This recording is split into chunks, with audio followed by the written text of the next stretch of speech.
السلام عليكم، مرحبا بالجميع في هذه الاطلاله اللي غادي يكون المحور ديالها هو اللائحه ديال الفريق الوطني المغربي بعد الظهور ديال الناخب الوطني السيد وليد الركراكي في الندوه الصحفيه اللي كشف فيها وليد على الوجوه الجديده اللي غادي يقودوا المباراتين اللي غيكونوا نهار 6 ونهار 9 من شهر شتنبر امام كل من الكابون ومنتخب لوسوطو. في البدايه بغيت نفتح واحد القوس ديال الاطلاله ديال وليد الركراكي اللي دوا فيها بواحد الحزم وبواحد اللوم، وقال على ان الناس هاجماتو بعد الظهور ديالو في الاولمبياد اللي كانوا في باريس مع طارق سكيتيوي والظهور ديالو كذلك في غرفه تغيير الملابس مع بعض اللاعبين.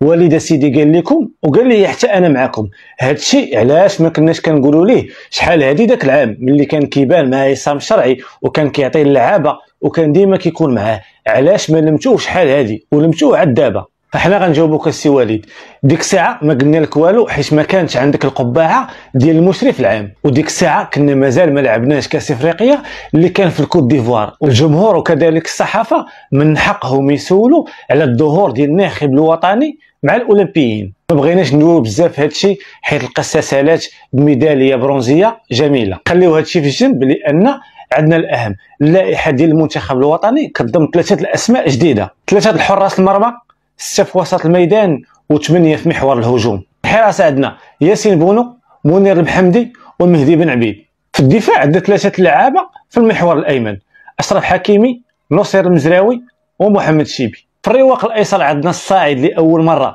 ادم ازنو والوحيدي، وفي العمق ديال الدفاع عندنا نايف اكرد، اشرف داري، يونس عبد الحميد وعبد الكبير عبقار.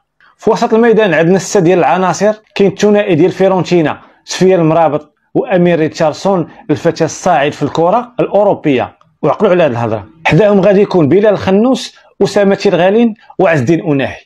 الهجوم اللي فيه 9 ديال اللعابه، 2 اللي رجعوا بقوه الفريق الوطني المغربي واللي هما خريجي البطوله الوطنيه، ايوب الكعبي وسفيان الرحيمي. وعندنا الياس اخوماش، عبد الصمد الزلزولي وامين عدلي.